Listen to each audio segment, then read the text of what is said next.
Investigators, the Serious and Organised Crime Agency, SOCA, allegedly knew about, but turned a blind eye to, activities including illegal wiretapping and hacking.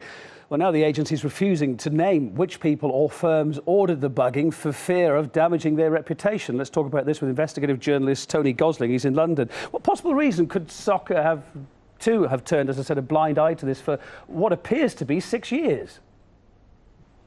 Well, it's an incredible story, this, Kevin, isn't it? Back in the 1970s, we heard that the flying squad, as they were at the time, from Scotland Yard, were rather too friendly with the London's criminal gangs from the East End and used to spend rather too much time down the pubs drinking with them. I get the feeling that's what's going on here with the Serious Organised Crime Agency now, because this is a very serious inquiry they've done. Actually, two inquiries, one from SOCA, Project Riverside, and another one from the Information Commissioner, which is called Project Baird. But what's essentially going on is it's quite clear that the hacking inquiry which Lord Leveson conducted is just the tip of the iceberg.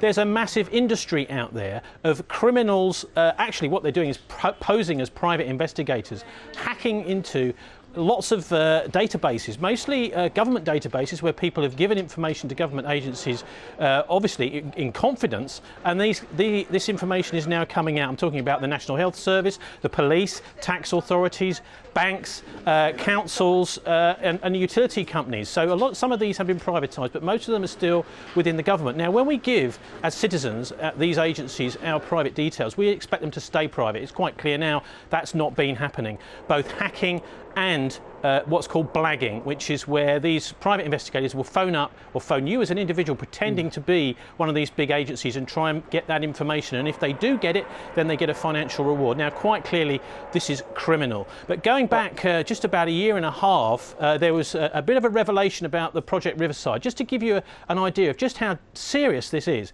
But what was happening was that criminals, organised gangs, were getting private investigators and insiders to actually go into the police national computer and delete intelligence files. So a detective might have been working on a case for, say, 6 or 7 months, come in one Monday morning and find, oh my goodness, all the files have disappeared.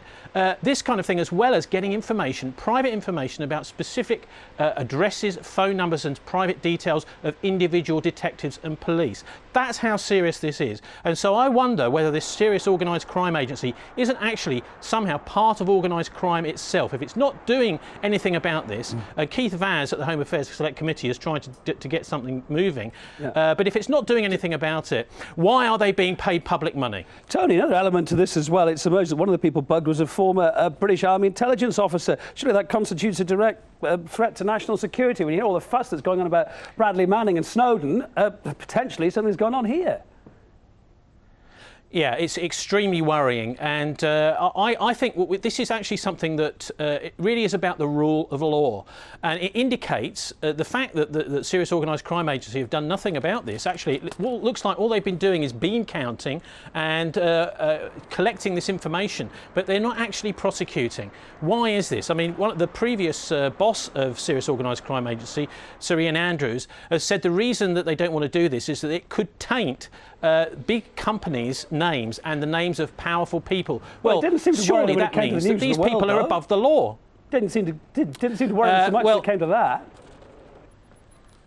Well, that's because there was a focus at the time on the news. I mean, let's not forget, Nick Davis and others did a hell of a lot to actually persuade and push the police into starting to do prosecutions against the News of the World. I think that's what we need now, right now, and that's right from the top, from the Prime Minister and from the Leader of the Opposition, to force the Serious Organised Crime Agency to take this evidence that they've got and to use it to prosecute people. Otherwise, Britain is a joke. If there's no rule of law in this country, if these people can continue to get away with it, creating a massive industry, what they're doing is they're actually giving a green light to organised crime. That's a very serious thing to be happening in London, and we need to stop it right now, as Keith Vaz from the Home Affairs Select Committee is trying to do. One final thought, some of these companies allegedly involved are blue chip companies, very important companies for the British economy. I guess it's also not a good thing to be coming out at a time when the British economy is not in great health anyway, is it? Well, the British economy is going to be in even worse health if this is allowed to continue.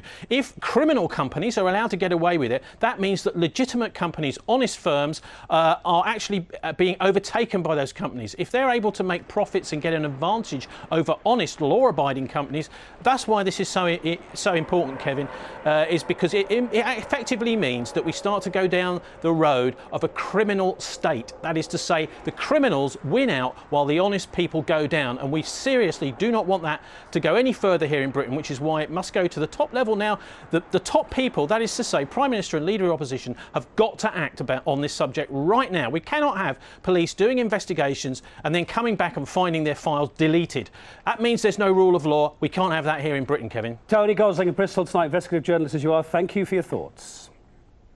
Thanks, Kevin. In parallel, Britain's addiction to surveillance is shattering records, with estimates there now that there is one camera for every 11 people. Well, privacy groups are furious, saying George Orwell's 1984 book was never intended to be an instruction manual. Tessa Asilla reports.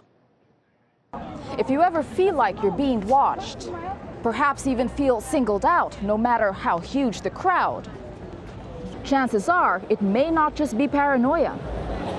The British Security Industry Association estimates that there are between 4.1 and 5.9 million